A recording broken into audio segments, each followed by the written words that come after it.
Had the old lady trick, but we had a few other tricks. For one thing, when you are raising money, you ask for advice.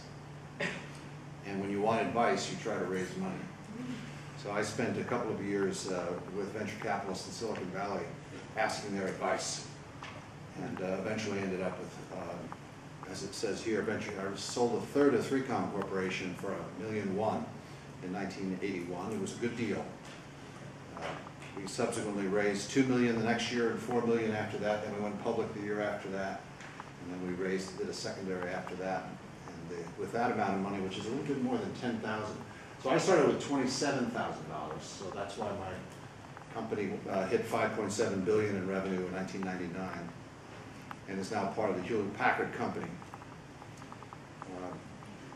Since 3Com is now part of HP, that sort of makes me a founder of HP.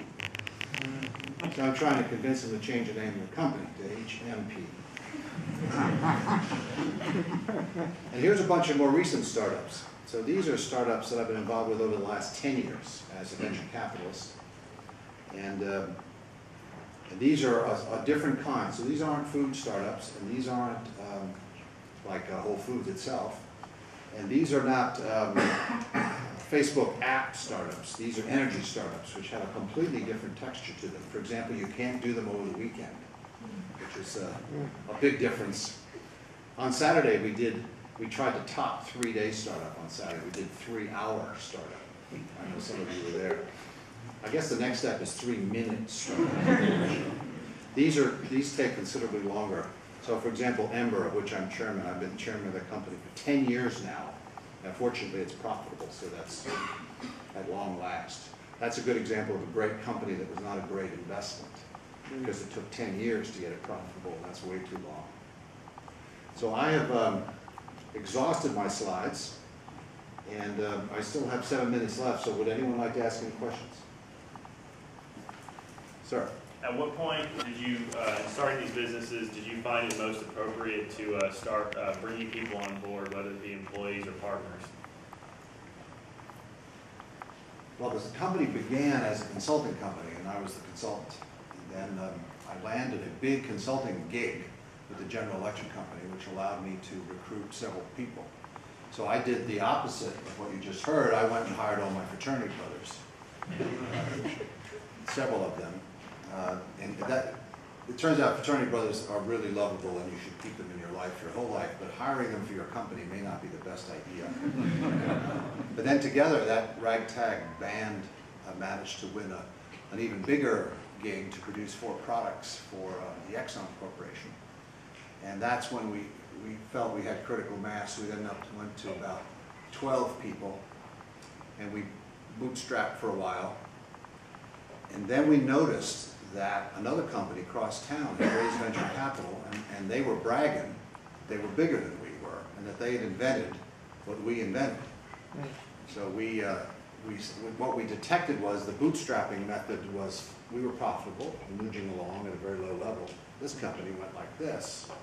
So we decided in a heartfelt meeting that we needed to share ownership in this company to get some capital in so we could accelerate into a coming market.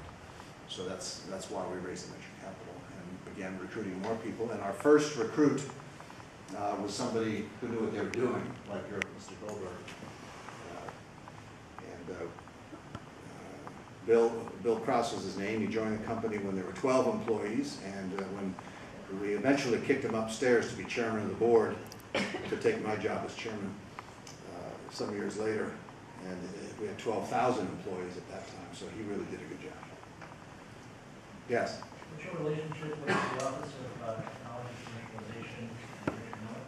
Right, there's 2 new, well, at least 2 new guys on campus related to innovation. One is Rich Miller at the Office of Technology Commercialization, the other is me. We both started within a month of each other. We're completely different people, doing completely different things, but I had dinner with him every couple of weeks just to stay synced. His job is to manage the intellectual property of the university and get it out into companies, either through licensing or startups. My job is to help startups. Sometimes that puts us on the opposite side of the table, negotiating over what the proper terms of licensing should be. And I'm a professor, and he's a an OTC professional. He's done this before. He's very good. But we have different roles. Is that enough of an answer to your question? Any other questions? Yes, sir. If I were to do this one semester startup, should I come in with a completely new idea, or can I come in with an existing idea that's already got some traction and maybe even a little investment? Have I mentioned that we're flexible? Preferably, you come in with a team that's already got some revenue on a product. But those are hard to find. And now there are 38,000 undergraduates, so maybe there are 12 teams that have formed, getting ready to IPO or something. But maybe not. And so what we're anticipating is that we're going to have to do some team formation, and we've started doing that. We have office hours every Thursday from 6 to 9 at a local bar here called Gabriel's in the AT&T Center. So come 6 to 9 on Thursdays, and what we're doing is using that time to meet people and maybe do some team formation in preparation for next semester. Other questions? Yes. Which company startup was the biggest challenge? What was the challenge and what you done from there? Well, 3Com would be the biggest one by far, because I actually did these, on that other list I just showed, there were companies where I was an investor in before. That's different than actually being there. I was there for 13 years. See, one lesson that I learned a lot of lessons. Maybe the lesson I learned was to learn lessons, like learning to put ego aside, as you just heard. Boy, does that ring true. In my early research for the company, I spoke to all these VCs, getting advice from them, which is what you get instead of money. And they taught me the 3 reasons that companies fail. And number 1 was the ego of the founder. Number 2 was a lack of focus. And number 3 was a lack of money, although that's a bit self-serving from the venture capitalist. So I decided in my company I would make those 3 mistakes. So those would be 3 good lessons to learn. The ego of the founder, can't delegate, can't let go, everything has to be in the room. That's deadly. Learning to deal with salespeople. I am an engineer at my core, and disrespected salespeople up until the day I had to sell something. They made me VP of sales and marketing of the company, and I started reading furiously and learned that salespeople do stuff that's much more complicated than what engineers do. And nothing happens until something gets sold. So the value of salespeople would be a tough lesson for an engineer. Engineers generally only respect other engineers, and that can be fatal to an engineering startup, I'll tell you. Let me check, see if my time is up yet. My time up yet? I have 1 minute and 52 seconds. Is there another question? Yes. What brought you to Austin? Was this particular time why you started one semester startup, or was it just not mentioning? 3 years ago, my wife turned to me and said, "It's time for a change of scenery." So while I was busy being a VC, she was busy. She was getting a PhD at the time. Just got it. She started making lists of cities. Oh, she's also an extreme triathlete. So she was outside a lot, exercising. And the winters in Boston are pretty brutal. So she started making lists of cities, and guess which city kept being near the top of her list?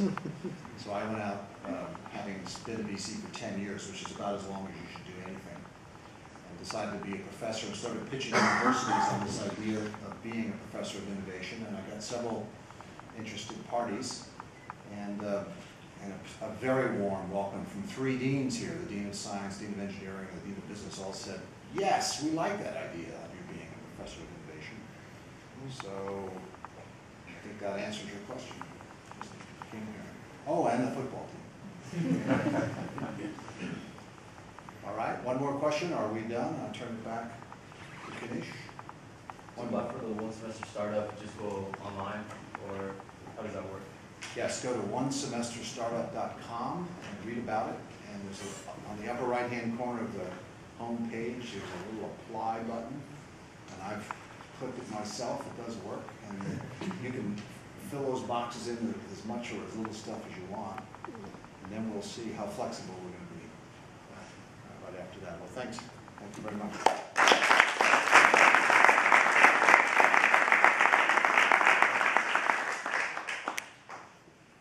Thanks.